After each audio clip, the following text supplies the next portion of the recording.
हम कथा सुनाते साईं शिरडी धाम की, हम कथा सुनाते साईं शिरडी धाम की।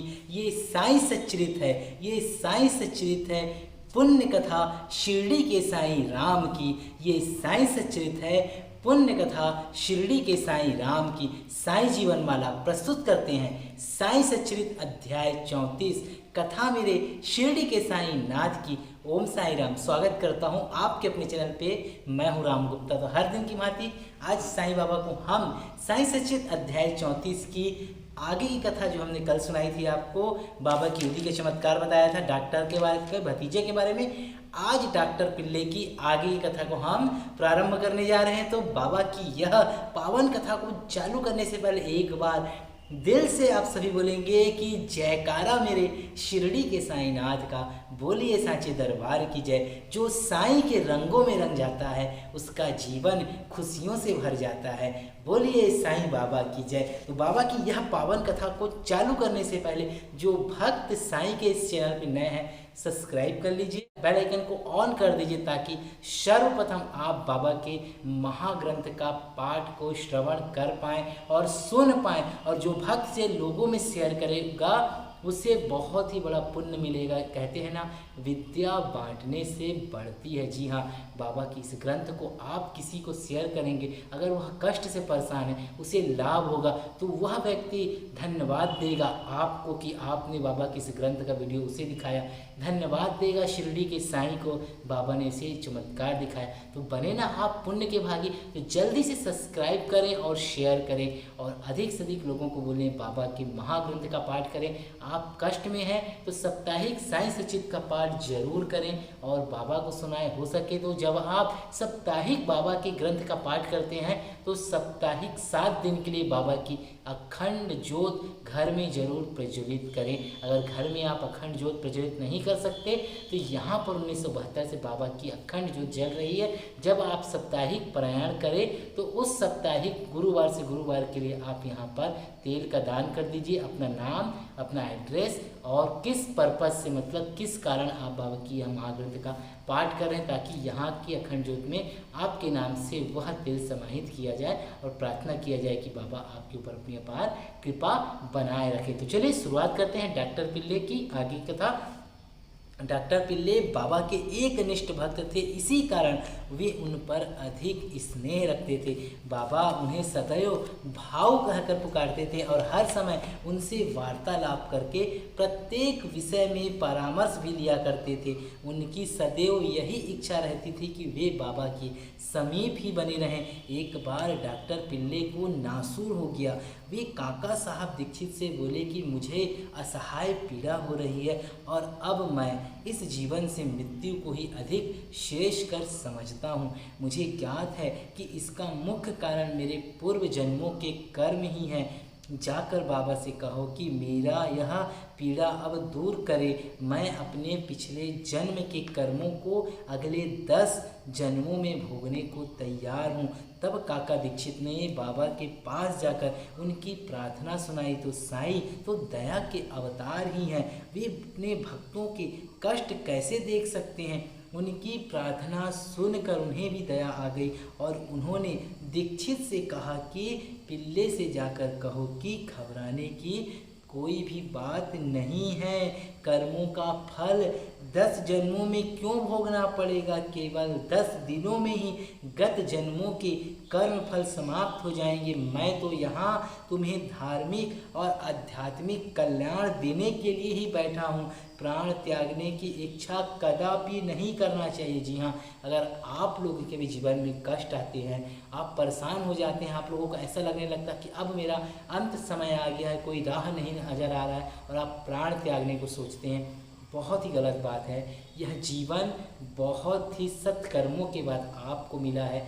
यह आपके लिए एक देन है, आपके परिवार के लिए। सोचिए आपसे कितने लोग जुड़े हैं, अगर आप ऐसा करते हैं तो उन सबका क्या होगा।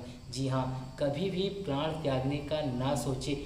जिसने दिया है वो खुद लेगा, ठीक है। जब वो दे सकता है तो वह खुद ले लेगा। बस आप अपने कर्मों पे ध्यान दें, अपने कर्म करते रहें। और बाबा ने उसे कहा कि आओ जाओ, किसी को पीठ पर लाद कर उसको यहाँ ले आओ। बाबा ने कहा कि उसको मेरे द्वारका माई में ले आओ। मैं सदैव के लिए उनका कष्टों से छुटकारा कर दूंगा।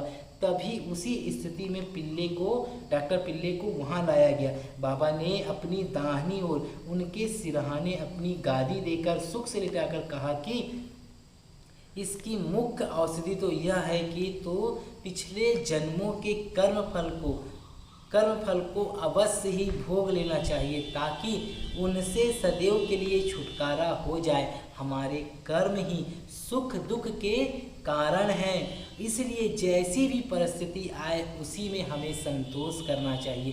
बाबा ने कहा कि जैसा भी समय आए, जैसी भी परिस्थिति आए, हर परिस्थिति में हमें अपने आप को संतोष करना चाहिए। अगर आपके पास आज 1 रोटी है तो 1 रोटी में पेट भर लीजिए, कल वो आपको 2 रोटी भी देगा, 4 रोटी भी देगा, दोबारा फिर 1 रोटी देगा। यह जीवन चक्र है जो चलता रहेगा। आपको उस पर संतुष्ट और संतोष सब्र रखना ही पड़ेगा, तभी आप साईं के सच्चे भक्त बन सकते हैं। अल्लाह ही सबको फल देने वाला है और वही सबका रक्षण करता है। ऐसा विचार कर सदैव उनका ही स्मरण करो, वे ही तो तुम्हारी चिंता दूर करेंगे।